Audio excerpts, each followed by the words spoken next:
पाहत असतो, अथांग असा सागर पाहत असतो, त्याला सागरावर इतकं प्रेम असते की या काठाहून त्या काठावर जाण्याची त्याला इच्छा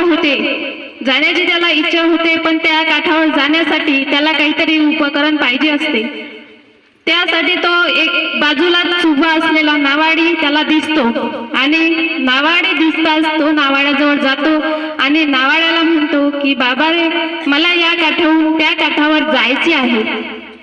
तेव्हा तो नावाडी त्या तरुणाला म्हणतो, ठीक आहे, मी सांगतो तसे तू करत जा, या काठावरून त्या काठावर तू नक्कीच पोहोचशील, पण त्याच्यातली एकही गोष्ट तू मिस्टेक करू नको, म्हणजे तू विसरू नको, कारण की तू जर विसरला तर त्या काठावर तू पोहोचू शकशील नाही। तेव्हा तो तरुण एवढा आनंदाने असतो की या नावाड्यानं आपल्याला म्हटले की या काठाहून त्या काठावर तर जायचं आहे, नाव सुद्धा मी तुला देणार आहे, तेव्हा तू फक्त त्या गोष्टीचा म्हणजे मी सांगितलेल्या गोष्टीकडे लक्ष देऊन त्या काठावर तू नक्कीच पोहोचतील।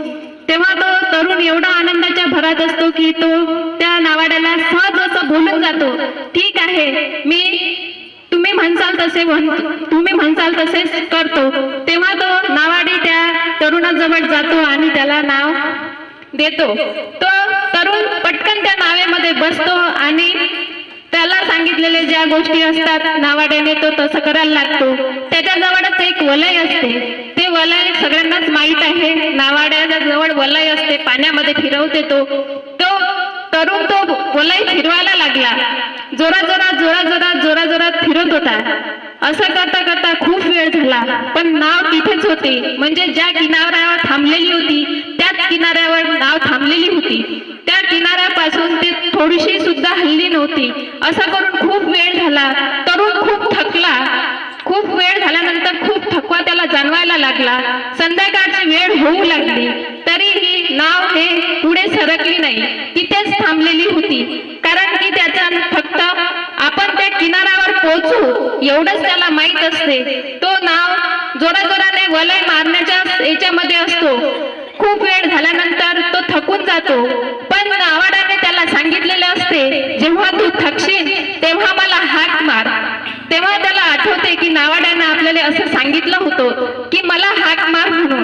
तेव्हा तो नावाड्याजवळ जातो, नावाडी त्याला पटकन आवाज देतो, तरुण त्याला पटकन आवाज देतो आणि नावाडा प्रेमाने असा बोलतो, काय रे बाळा, काय म्हणतोस?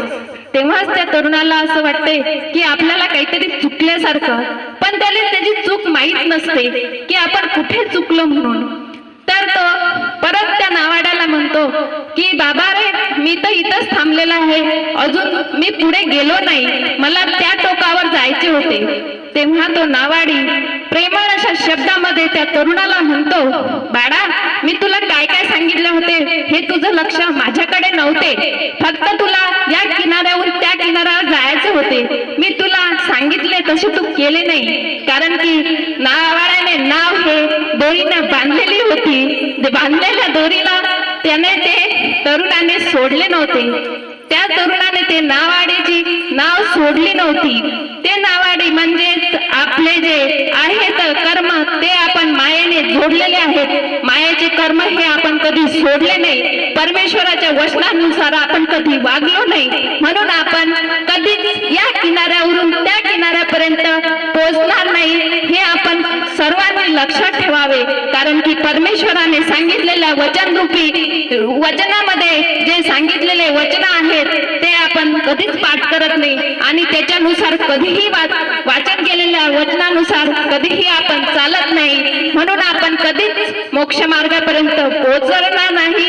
जे परमेश्वराने सांगितलेले आहे ते जर केले तर नक्कीच आपण त्या किनाऱ्यावर पोहोचू, हे मला माहित आहे आणि सर्वांना सुद्धा माहित आहे, पण आपण ते करत नाही, ते केले तर नक्कीच आपल्याला कैवल्यगड किंवा तो किनारा भेटल्याशिवाय राहणार नाही। एवढे बोलून मी माझे